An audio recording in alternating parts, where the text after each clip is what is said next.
ये आज एक पब्लिक मीटिंग नहीं है, ये एक आंदोलन, एक सत्याग्रह की शुरुआत है।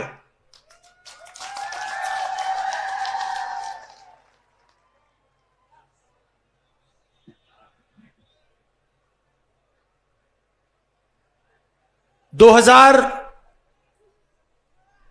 2014 में नरेंद्र मोदी जी हिंदुस्तान के प्रधानमंत्री बने और उससे पहले वो गुजरात के चीफ मिनिस्टर थे। जो काम उन्होंने गुजरात में शुरू किया वो आज हिंदुस्तान में कर रहे हैं, जिसको गुजरात मॉडल कहा जाता था।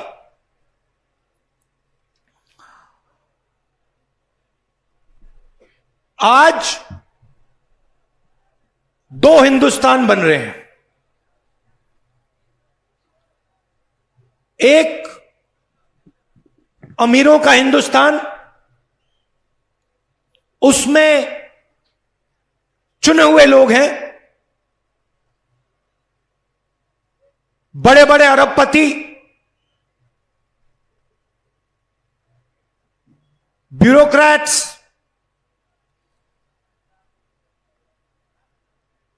जिनके पास सत्ता है, धन है, अहंकार है। और दूसरा हिंदुस्तान भारत की आम जनता, आम नागरिक का हिंदुस्तान।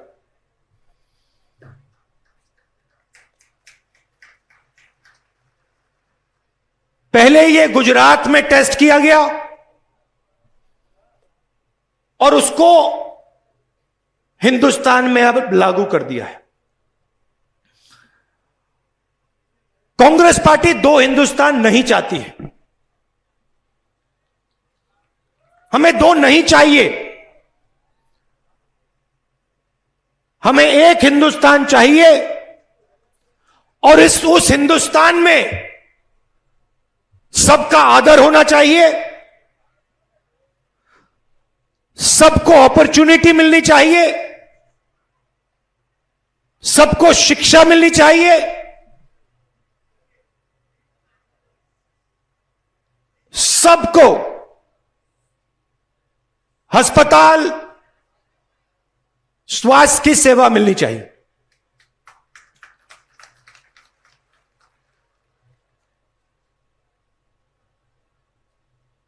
जो बीजेपी का मॉडल है, दो हिंदुस्तान का, दो गुजरात का मॉडल, उसमें जनता का जो धन है, क्योंकि ये जो धन है, जंगल है, जमीन है, जल है, ये किसी उद्योगपति का नहीं है, ये आपका है,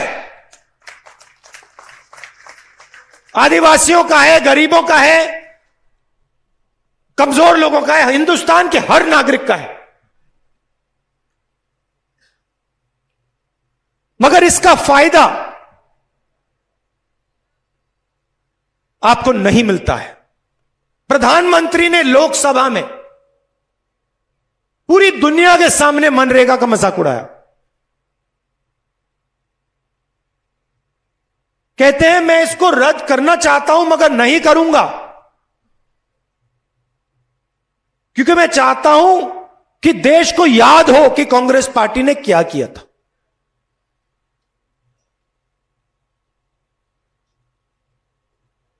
और आज देखिए, कोविड के समय अगर मनरेगा नहीं होता तो देश की हालत आपको मालूम। और उसी प्रोग्राम को बीजेपी आज चला रही है। प्रधानमंत्री कहते हैं थाली बजाओ, थाली बजाओ। उसके बाद कहते हैं मोबाइल फोन की लाइट जलाओ। और हमारे मीडिया के मित्र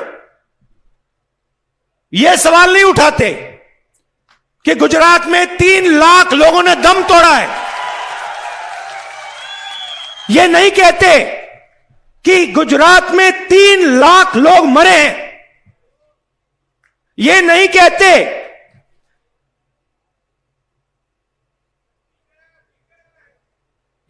कहते कि गंगा मां लाशों से भर गई थी। ये नहीं कहते कि हिंदुस्तान में 50-60 लाख लोग मरे। ये कहते हैं थाली बजाओ, लाइट जलाओ।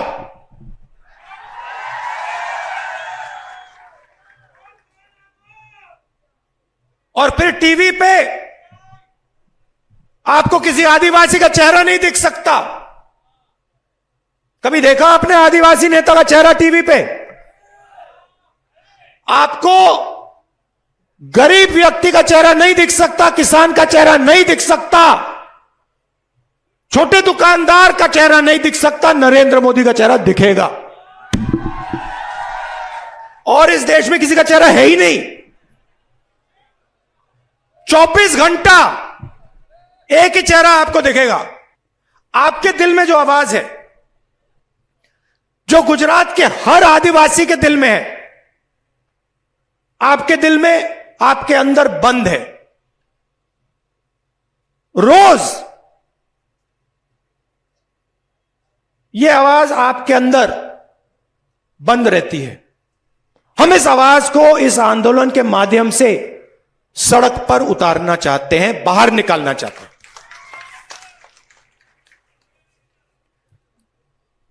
कि गुजरात की सरकार को जो आदिवासियों के दिल में है, जो आदिवासी चाहते हैं, वो सुनाई दे। क्योंकि ये सरकार आपकी आवाज को सुन नहीं रही है। कांग्रेस पार्टी आपके साथ मिलकर इस आवाज को इतना मजबूत बनाना चाहती है कि गुजरात छोड़ो, हिंदुस्तान के प्रधानमंत्री को यह आवाज सुनाई दे जाए। संघर्ष का समय है। बिरसा मुंडा जी ने रास्ता दिखाया था, गोविंद गुरु जी ने रास्ता दिखाया था।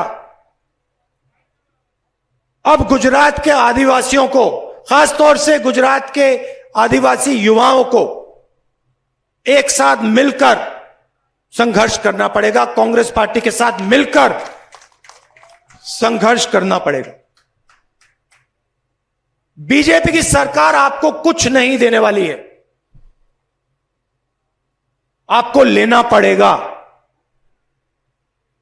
कुछ नहीं देंगे वो आपको, आपसे छीनेंगे। जो आपका है वो छीनेंगे।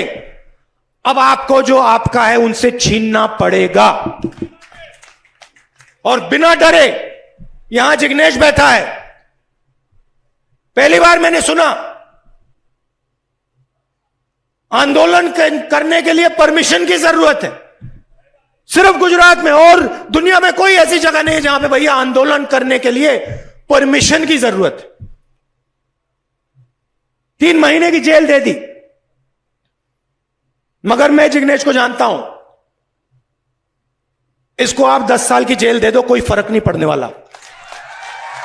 और ऐसे ही गुजरात में लाखों युवा हैं जो सच्चाई को समझते हैं, जो जानते हैं गुजरात मॉडल क्या है, नरेंद्र मोदी जी का मॉडल क्या है, जानते हैं, समझते हैं। और मैं उनसे कहना चाहता हूं नया गुजरात बनाना पड़ेगा। आपके भविष्य की बात है। आप रोजगार चाहते हो, शिक्षा चाहते हो, स्वास्थ्य चाहते हो, ये लोग आपको नहीं देने वाले हैं। ये लोग सिर्फ 2-3 अरबपतियों को आपका भविष्य बेचना चाहते हैं। आपने आज मुझे यहां बुलाया, दूर दूर से आप आए, आपको तंग करने के लिए पार्किंग को 5-6 किलोमीटर दूर रखा गया, मगर आप आए, इतनी प्यार से आपने मेरी बात सुनी। इसके लिए मैं आप सबको दिल से धन्यवाद करता हूं। और आपकी जो लड़ाई है, ये जो आंदोलन है, इसमें मैं पूरी तरह शामिल हूंगा, आपके साथ लड़ूंगा, और जो आपका हक है उसको हम लेके रहेंगे। जय जोहार, नमस्कार।